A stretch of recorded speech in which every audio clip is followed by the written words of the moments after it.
Hello, poor people. How are you today? Let's discuss loneliness and why you are alone. Loneliness is the state of depression as a consequence of the lack of companionship. But sometimes loneliness is a consequence of a character defect, e.g., you're a gossiper, you talk behind people's back. And unfortunately, life is filled with hidden contradictions. The road to heaven seems like hell, and the road to hell seems like heaven. So, this idea of don't tell anybody, don't let her know I said that is stupid because the conversation would always get to the victim here. And there are people who are not as vocal or as confident to confront you. Silently, you're being cut off. And this is the problem I have with women. They have zero accountability with themselves. It's always someone else's fault. They are victims in the scenario. They have no role, no participatory effect as touching that problem. It is a lie, sir. You know it as well as I do.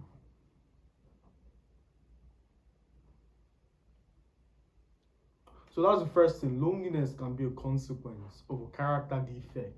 You did something to contribute to your woes. However, let's talk about isolation. That's the emphasis of tonight's discourse. Most people tend to conflate these two concepts together because the outcome is similar. On one hand, isolation requires the lack of companion. Loneliness is also the lack of companion, but the cause are very different.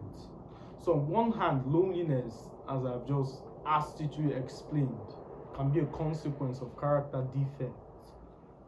Isolation is most likely an indicator of progress. Every friendship, every companionship, every kind of relationship is built on shared habits. Once you decide to do something better, to do something good, to change your life, it leads you to isolation because you break the status quo, you break that shared habit.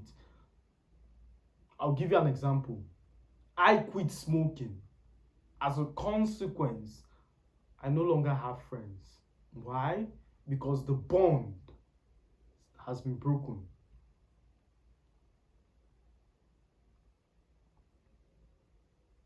Humans are born static, but our habits is what shape the human. So nobody is born a smoker.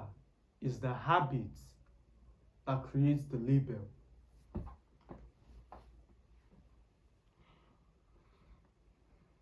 And what's unfortunate about this is life.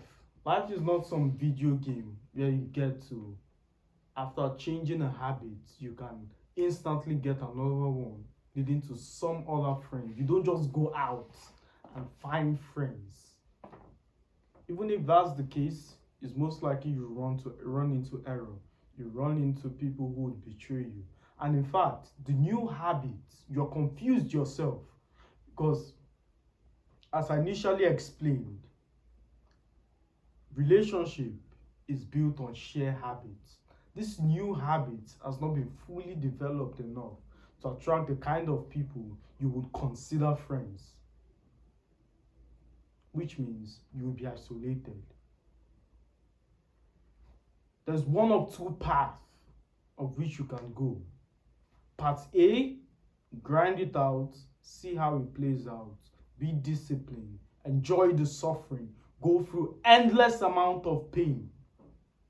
Part B, return back to that previous friendship and conform.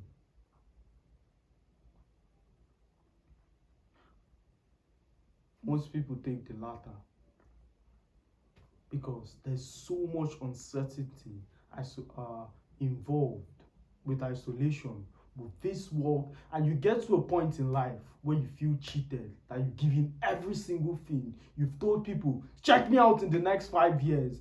And after 5 years, you are forced to hide because they made a lot of money through dubious means. And you, who decided to pursue something legal, has nothing to show for it. So it's painful. You feel cheated. One of the first reactions is to go back to the previous habits. It's like image, a bargain.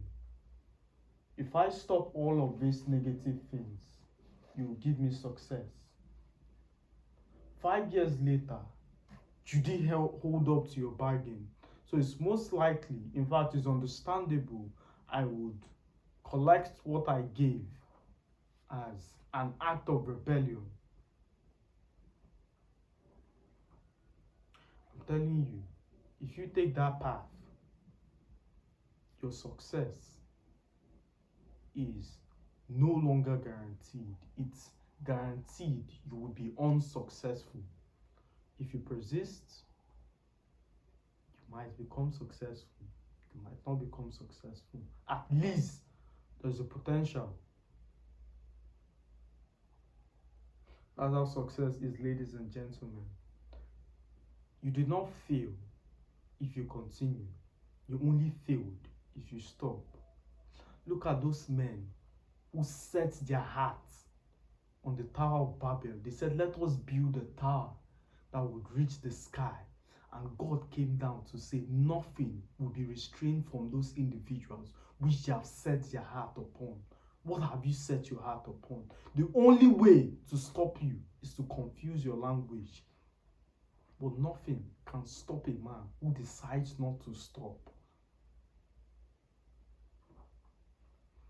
As always, my friends, pleasure speaking to you. I'll see you in the next one.